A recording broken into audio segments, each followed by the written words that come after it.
Eh bien, c'est parti. Il est 14h05. Le déjeuner s'est bien passé pour tout le monde. Nous réembrayons avec la podologie du sport pour bien digérer. Donc voilà, le thème de la formation que nous proposons à Connaissance, hein, podologie du sport, posture et motricité performance. Donc là, je suis accompagné de Gauthier qui est un des intervenants avec moi. Alors lui s'occupe plutôt de la partie foot et l'année prochaine également de la partie renforcement musculaire parce qu'il a l'étiquette également de préparateur physique. Donc, c'est vrai qu'on a fait la formation ensemble. Donc, c'est vrai on va pouvoir un petit peu étayer encore plus l'approche du podologue du sport par rapport aux demandes des patients. Voilà. Donc, eh bien, c'est parti. Donc, comme ce matin, j'aime bien mettre cette petite courbe. Et effectivement, la courbe de Dunning-Kruger, c'est quand même quelque chose qu'il faut quand même toujours avoir en tête, hein. Donc, la vérité d'aujourd'hui n'est pas celle de demain. Il faut toujours avoir des certitudes. Il ne faut pas non plus tomber dans la surévaluation de nous-mêmes et de nos connaissances, parce que sinon, on risque de passer à côté de certaines choses. Et donc voilà, donc c'est bien de toujours être entre deux eaux, de toujours bien écouter, sachant que le patient sportif est un patient qui connaît vraiment, vraiment bien son corps lorsqu'il fait du sport régulièrement. Et selon le niveau qu'il a, il a une connaissance de son corps qui est vraiment très, très fine. Donc à nous d'être pertinent et surtout d'écouter. D'accord, voilà.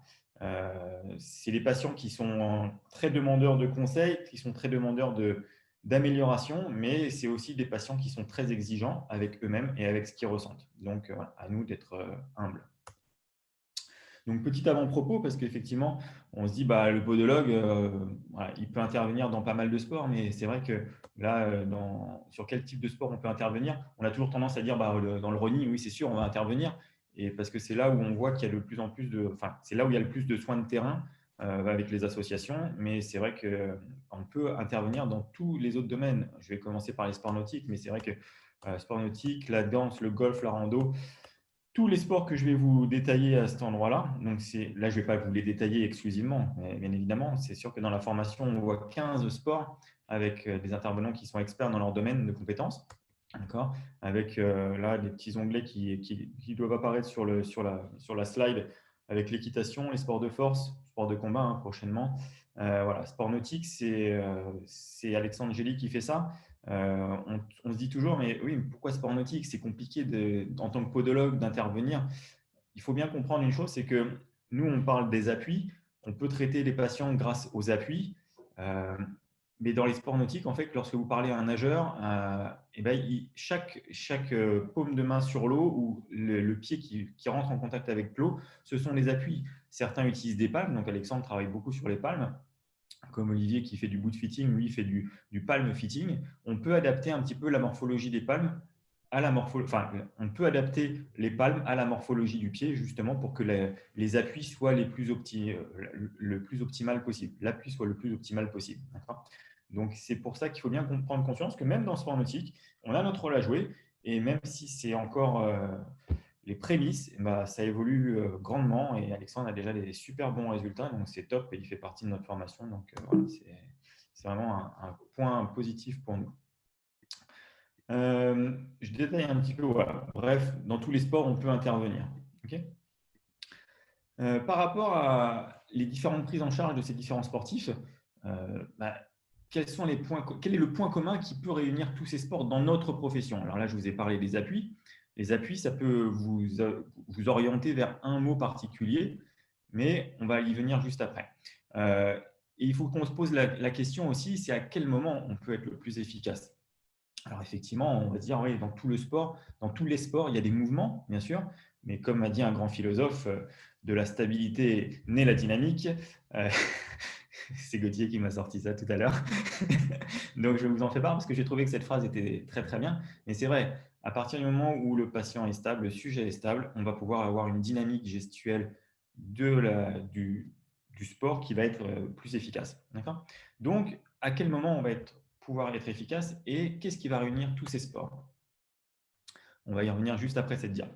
On revient un petit peu sur les athlètes, j'en parlais tout à l'heure, c'est des athlètes qui sont très, très demandeurs, mais ils arrivent dans 3 états, on va dire. On peut les recevoir en tant que blessés, en tant que sportifs en cours de réathlétisation ou de remise au sport, et des sportifs qui sont en recherche de performance et d'amélioration. Donc, selon le patient qu'on va recevoir, soit si c'est un professionnel, un amateur, un débutant ou un confirmé, ils ne vont pas avoir les mêmes attentes. D'accord ? Mais une des premières questions qu'un sportif va vous poser au cabinet, c'est surtout quand est-ce que je peux reprendre mon activité ? Même si c'est grave ou pas grave, c'est quand est-ce que je peux reprendre mon activité ?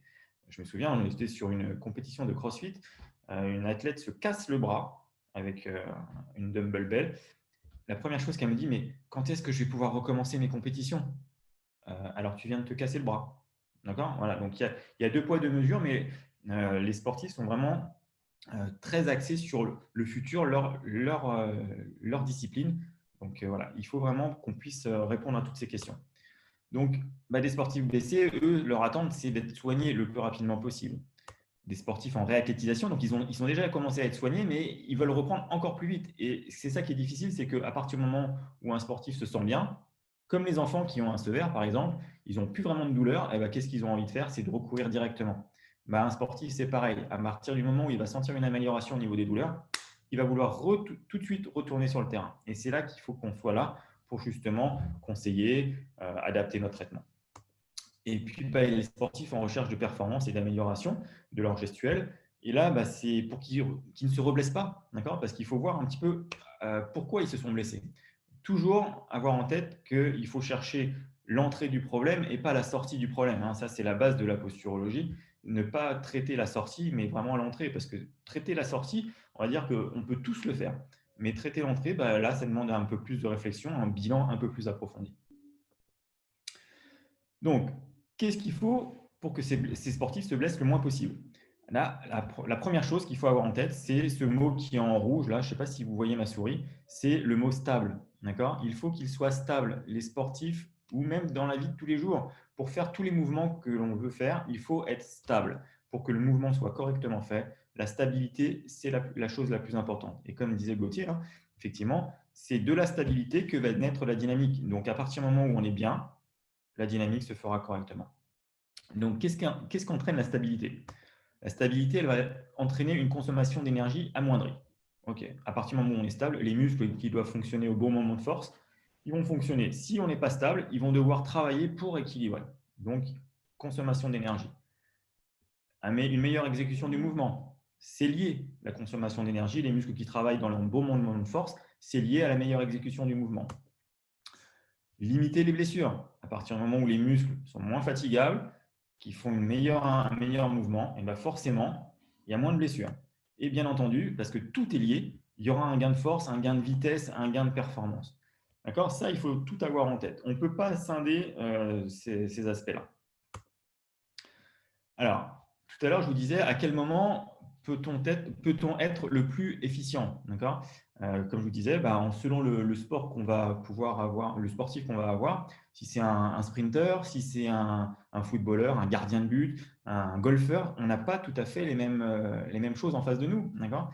Mais il y a une chose qui est en corrélation avec tous les sports, c'est les appâts. Alors, les appâts, c'est quoi ? On peut appeler ça les ajustements posturaux anticipateurs, l'action préparatrice à l'action, mais c'est une phase de temps minime pendant laquelle le sujet doit impérativement, avant tout geste sportif, être stable. S'il n'est pas stable pendant ce moment-là, vous êtes sûr que le geste sportif ne sera pas effectué correctement. Donc, c'est là où on sera le plus efficace. Okay ? Et pour savoir un petit peu tout ça, à quel moment on peut être le plus efficace, il faut connaître des choses importantes et principalement, j'ai anticipé un petit peu sur les biens, mais c'est pas grave, c'est connaître la gestuelle sportive. On y vient juste après. Dans les appâts, pourquoi nous on est important en tant que podologue, posturologue? Parce que justement, les muscles les plus importants au niveau de ces actions, c'est les muscles intrinsèques du pied, d'accord, et les muscles extrinsèques du pied. Alors, ceux qui sont en rapport avec le pied, bien évidemment. Okay, mais les intrinsèques du pied, ce sont des muscles qui sont ultra importants. Alors, c'est sûr que lorsque vous parlez à des kinés, des médecins, des ostéos, hein, les muscles du pied, ils n'y connaissent pas grand-chose, ou alors ils s'y intéressent, mais voilà, pour eux, ce n'est pas forcément ça qui est prédominant. Pourtant, il y a de plus en plus d'études qui montrent que les muscles intrinsèques du pied sont les plus importants dans la stabilité. Okay, une petite étude qui avait été faite par Nachner, 77. Alors là, ce n'était pas les muscles intrinsèques, c'était les extrinsèques. Pour ceux qui ont fait posturo, vous connaissez cette dia par cœur. C'est au stimulus, la personne qui est là doit ouvrir la porte, doit tirer, donc doit faire une action avec son biceps brachial. Et il s'était amusé à mesurer un petit peu la réactivité des muscles entre le biceps brachial et les gastrocnémiens. Donc on voit la courbe ici, 30 millisecondes pour une réaction optimale du biceps brachial. Et au niveau des gastrocnémiens, on voit que la réaction est beaucoup plus rapide. Donc ça veut dire qu'avant même que le biceps brachial ne se contracte pour tirer la porte, les gastrocnémiens, eux, ils avaient déjà anticipé le mouvement et ils s'étaient contractés pour se stabiliser, pour stabiliser l'ensemble du corps. Alors, on ne peut pas planter des électrodes sous les muscles de la plante du pied, c'est un petit peu compliqué. Donc, et puis c'était en 77, donc je pense qu'il y a d'autres études qui sont en cours. Mais voilà, c'est bien pour vous faire comprendre que les muscles extrinsèques et intrinsèques sont primordiaux dans la stabilité. Encore une chose, le muscle, lui, il est juste là pour réguler, pour résister, pour retarder. Il arrête le mouvement et il a aussi d'autres rôles. Il a un rôle thermorégulateur, ça tout le monde le sait, mais il a un rôle de protection. Protection par rapport à quoi? Par rapport aux petites structures. Les petites structures, on parle des nerfs, on parle des artères. Les nerfs, c'est ceux qui envoient les informations qui viennent des capteurs. Donc, à partir du moment où les nerfs sont un petit peu dysfonctionnels, les muscles vont être là pour justement éviter qu'il y ait des grosses dysfonctions qui puissent apparaître. Et la plupart du temps, les blocages musculaires sont dus à des protections un petit peu trop importantes pour justement protéger les petites structures. Alors, quels sont nos moyens de prise en charge pour prendre en charge nos patients? La première chose, je l'ai cité juste avant, c'est de connaître le geste sportif. Ça, c'est impératif. Si on ne connaît pas le geste sportif, ça ne veut pas dire faire ce sport, mais ça veut dire connaître ce geste. Comme je peux dire régulièrement à mes patients, j'ai appris à connaître le foot grâce à Gauthier. On a été sur le terrain, il m'a montré ce que c'était le foot. Le foot, ce n'est pas juste taper dans un ballon, ça tout le monde peut le faire. Ça, il n'y a pas de problème. Le foot, c'est frapper d'une certaine façon, prendre, réceptionner, avoir un environnement visuel avec ses partenaires, le terrain. Voilà, c'est pas que jouer et taper dans un ballon. Le foot, c'est bien plus important. Le golf, c'est aussi différent. C'est pas juste se mettre, prendre une canne et puis taper dans je prends une canne parce que je prends ça de façon réductrice. On ne prend pas un club, on ne tape pas dans la balle sans être positionné correctement, sans être stable. Mais il faut connaître le geste sportif pour pouvoir aider le patient qui va venir en cabinet. S'il vous parle d'un moment de son geste et que vous le regardez bizarrement, forcément, vous n'aurez pas une réflexion optimale pour prendre en charge le patient. Et donc, il y a deux types de prise en charge qui nous concernent. Pour ceux qui font…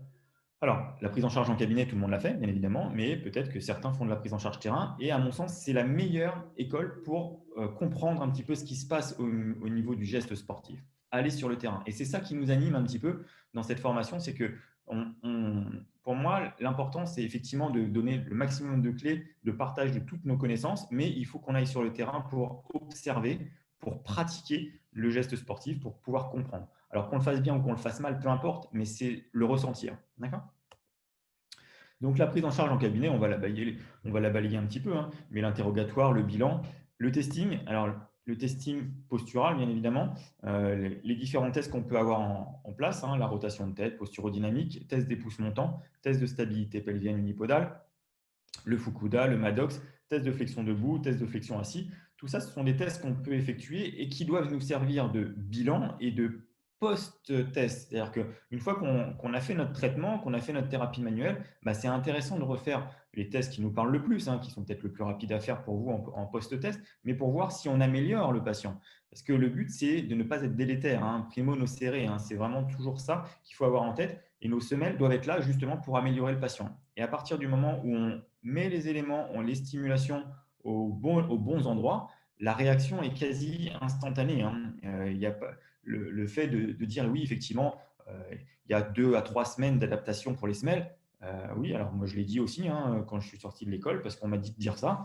Mais en fait, quand vous vous mettez les testeurs, les tests, ils s'améliorent instantanément. Si les tests ne s'améliorent pas, c'est qu'on peut être passé à côté d'une entrée qu'on n'a pas forcément investiguée correctement. Donc, les tests mécaniques, on les garde bien évidemment en tête, hein. Le test du héron, le test de Rennes, appui unipodal, la seigle, le squat unipodal, tout ça, ce sont des tests qui sont très parlants. On a tendance à toujours opposer posturaux et mécaniques, mais il n'y a pas de dissociation possible. Le tout est lié, hein. Donc, voilà, c'est une approche qui est un petit peu différente, qui va jouer un petit peu plus sur la dynamique, hein. C'est la phase juste avant euh, la vraie dynamique. Les préférences motrices, c'est quand on fait du sportif, on est obligé de s'y intéresser. Alors, l'aspect terrien, aérien, la technique, le testing de la gestuelle, tout ça, ça se teste. Et effectivement, c'est important parce que, comme on peut faire, hein, quelqu'un qui se blesse lors de son swing, s'il part trop dans les talons et qui, lui, dans sa préférence opposée, ben on vient tester un petit peu sa stabilité à ce moment-là. Si on voit qu'il n'est pas stable, ben on lui fait comprendre. Et de toute façon, le sportif comprend un ressenti très important avec son corps. Il va se dire, oh là, mais je ne suis pas stable, ce n'est pas possible. Donc, en modifiant un petit peu sa gestuelle, sa façon de se tenir, bah là, on rentre dans les préférences motrices. Il y a la grande technicité de chaque sport, mais il y a aussi chacun qui s'adapte à la technicité. Donc, tout le monde ne peut pas faire comme courir sur les talons ou courir sur l'avant-pied. Tout le monde n'est pas capable de le faire. Enfin, tout le monde est capable de le faire, mais sans se blesser et longtemps, c'est plus compliqué. D'accord. Au niveau bilan cinétique, bah, le tapis, l'analyse de la marche, l'analyse de la course, ça c'est toujours très important, hein. Il faut au moins faire l'analyse de la marche. La course, lorsque les patients savent courir sur tapis, parce que sinon ça fausse un petit peu la donne, sachant que les tapis, ce n'est pas le reflet exact de la course. Mais voilà. Le Y balance test, qui est un test génial par rapport à la test de mobilité de cheville, je vous montrerai une photo tout à l'heure. TFA, TFD, posture-dynamique. Voilà. Et la statique, l'analyse sur plateforme de stabilo, de pression. Voilà. Chacun après adapte un petit peu par rapport à son ressenti. Et on a toujours le testing manuel qui vient un petit peu, une fois qu'on a fait tous les tests debout, hein, la manœuvre de convergence podale, le testing intermalléolaire, articulaire, mécanique. Voilà. Le testing articulaire mécanique est toujours parlant, hein, puisque à partir du moment où il y a un traumatisme, bah, quand il y a un traumatisme, il faut tester l'articulaire. Okay. Donc, une fois par le traitement, donc notre traitement idéal, bah, pour nous, c'est le semelle. La thérapie manuelle, en fait, est un complément de nos semelles. C'est-à-dire que pour que nos semelles soient efficaces, il faut avoir fait de la thérapie manuelle pour justement libérer toutes les articulations du pied. Il faut que le pied soit libre de tout mouvement pour justement que notre semelle soit encore plus efficace, d'accord, et encore plus rapidement. La thérapie tapping est une approche qui est vraiment très intéressante par rapport au fait que bah, parfois on ne rend pas les semelles tout de suite. Et puis justement, pour rassurer aussi un petit peu le patient, pour limiter les douleurs, limiter l'inflammation, puisque la vertu du tape, c'est de favoriser la microcirculation. Hein, donc, ça lève vraiment la douleur au moins de 30 à 40%, quasi instantanément. Et puis, bien sûr, les conseils de renforcement selon sa préférence, les semelles, les soins, l'orientation. Et j'ai oublié juste j'aurais dû le dire, hein, mais effectivement, le patient, il voit principalement son coach, son prépa physique, son entraîneur. Et effectivement, l'interaction qu'on doit avoir avec ce domaine de compétences-là qui n'est pas le nôtre, sauf si on est prépa physique, bah là, on a les deux casquettes. Mais ce domaine de compétences, il faut qu'on puisse être en relation avec ces personnes-là. Parce que c'est important pour le patient. Il faut qu'on aille dans la même direction. Si le coach il dit blanc et que nous, on dit noir, ça ne va pas aller pour le patient. Il va se trouver entre deux eaux et c'est compliqué pour lui. Donc, il faut qu'on aille dans la même direction. Mais pour ça, il faut connaître la gestuelle et puis il ne faut pas imposer nos choses. Hein. Il faut dire ce qu'on a vu, voilà, et puis trouver des terrains d'entente. Parfois, la plupart du temps, hein, nos patients n'ont pas forcément de coach. Donc, c'est à nous d'orienter, c'est à nous de conseiller. Et effectivement, bah là, il faut connaître deux, trois petites bricoles quand même. Hein. Donc, la formation est faite pour ça. Okay. La prise en charge sur le terrain est un petit peu plus simple dans le sens où bah, là, c'est l'interrogatoire. Soit le patient il continue parce qu'il n'a pas de red flag, soit il ne continue pas. Et là, c'est pompier ou staff médical et comme ça, et abandon. D'accord. Les soins, bah, il n'y a pas de semelle sur le terrain. Thérapie manuelle, taping, ce sera les deux seules approches qu'on pourra effectuer sur le terrain. Et puis après, bah voilà, c'est à nous d'orienter vers le podologue qui connaît, son ostéo, son kiné. Mais là, c'est la pluridisciplinarité. Hein. C'est tous ensemble par rapport à un cas clinique pour l'aider. Okay. Et puis, bah, orienter, ça n'a jamais c'est pas une preuve de faiblesse, hein. Au contraire, le patient ne le prend pas forcément comme ça. Au contraire, il apprécie qu'on puisse s'orienter vers un confrère ou un collègue d'une autre profession, justement pour le tirer vers le haut. Donc voilà, ça c'est tout ce qui nous intéresse vraiment dans cette formation, hein, c'est connaître le geste sportif, comprendre le mouvement lésionnel, traiter l'entrée principale, hein, expliquer la raison de la blessure aux patients sportifs parce qu'ils sont en attente de ça, ils veulent comprendre pourquoi ils se sont blessés et ne pas le reproduire. Donc traiter le patient, bien évidemment, discuter avec l'entraîneur, le coach, le prépa physique, mais il faut avoir un discours qui puisse comprendre et que nous, on sache quoi dire. C'est-à-dire que si on emploie des choses uniquement médicales, l'entraîneur, il n'en a rien à faire. Lui, il veut que son joueur, il aille bien. Donc, il faut qu'on puisse parler un même langage. Et ça, bah, effectivement, le fait que Gauthier soit prépa physique, moi j'ai fait la formation avec lui aussi. Donc, on a une approche aussi qui est un petit peu multi-professionnelle. Donc, c'est aussi des points qui sont assez importants. Et puis, le conseil des exercices et le renforcement. Voilà, ça c'est important parce que le pied a besoin d'une certaine structure, hein, comme on a beau dire, mais un sac vide, ça ne tient pas debout. Le pied, il a besoin d'être fort. Et pour être fort, il faut d'abord qu'il soit stable et ensuite tout s'enchaîne. D'accord. Donc, la stabilité et le mouvement par la suite. Il me semble que je dois avoir fini. Alors là, je vous ai mis des petites photos de tout ce qu'on peut prendre sur les formations, hein. Je reviens juste sur le Y Balance Test qui est en bas ici, avec notre ami Eduardo qui teste sa mobilité de cheville du pied gauche. C'est un test qui est de plus en plus utilisé, surtout dans les sports co. Voilà, l'approche des semelles, parce que tout le monde sait faire des semelles, mais on a chacun notre façon de faire et en fonction des éléments, en fonction des matériaux, voilà, c'est un petit peu différent. On va y revenir juste après, puisque c'est le module. L'approche sur tapis, toujours des cas cliniques, les cas cliniques, les cas cliniques. Plus on mangera de cas cliniques, plus on sera capable de faire face aux différentes problématiques, hein. Voilà, là, je vous expliquais les sports nautiques. Donc, c'est Alexandre qui faisait. On était sur le plan d'eau, donc on avait fait du paddle pour bien ressentir l'aspect proprioceptif du paddle, qui est un des sports les plus, on va dire, faciles à effectuer en tant que débutant, mais pour ressentir. Et puis effectivement, le foot, le crossfit, le tape, il y a les grands morceaux du tronc commun, hein, qui sont ces différentes matières: tape, thérapie manuelle, posturologie avec testing, préférence motrice, nutrition sportive, hein, puisque la nutrition a un rôle bien évidemment très important chez le sportif. Voilà, je pense avoir fait un tour assez global. Peut-être que Gauthier a des choses à rajouter ou même éventuellement des questions s'il y en a qui se sont posées pendant l'intervention. Alors, il n'y a aucune question, mais je pense que tu as vraiment mis le doigt dessus sur le fait de, voilà, souvent quand on a dans notre approche podologique et un petit peu aussi posturale, on n'aborde pas tout à fait réellement la demande de cette gestuelle sportive qui est mine de rien hyper intéressante et qui fait que du coup on a énormément de sportifs au cabinet. Ça nous permet de faire vraiment la jonction entre ce qu'on apprend en posturo et puis de ramener cette dynamique. On n'arrête pas de le dire, mais c'est vrai que de la stabilité naît la dynamique et ça va vraiment nous aider ça va vraiment aider en tout cas à progresser sur cette compréhension de la dynamique et surtout ce qui nous intéresse là-dedans, c'est la compréhension de la dynamique certes, mais quelle va être la visée et comprendre pourquoi il y a une blessure surtout derrière, quoi. Comme tu le disais, c'est de comprendre et d'aller soulager la boîte noire et de comprendre aussi pourquoi tout le cheminement qui amène à cette blessure en fait. Et du coup, on va pouvoir traiter et puis comprendre notre patient dans toute son envergure, par les preuves motrices aussi, pourquoi pas, par plein d'outils, lui amener plusieurs solutions, en passant par la semelle, en passant par du renfort musculaire, en passant par juste de la compréhension en fait de sa blessure.